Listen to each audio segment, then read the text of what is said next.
Meron, alam mo ba, kapag sino-showbiz ka ng isang tao, meron ba silang tells? Diyos ko, mas nakakaya naman sa akin kung hindi ko nararamdaman yun. Pwede mo bang i-share sa amin, ano yung mga tells ng isang tao? Pag halimbawa, yung sagot niya ay plastic or siya ay plastic towards you? Well, 1988 pa ako nagsisimula mag-interview ng mga artista. So, kabisado ko na sila kung kailan sila nagsasabi ng totoo at namamlastic. Alam ko namamlastic pag sobrang bait ng mga sagot. Alam kong namamlastic kapag very, very short lang ang sagot. Ako tuloy naghahagilap ng tanong. Para lang magdire-diretso yung sagot niya. Yung inaawat niya yung sarili niya na magsalita. May wall. Oo, tapos ginagandahan lang niya yung mga terminong ginagamit niya.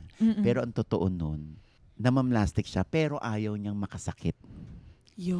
So, maiintindihan mo din yung mga artista na ba't namamlastic?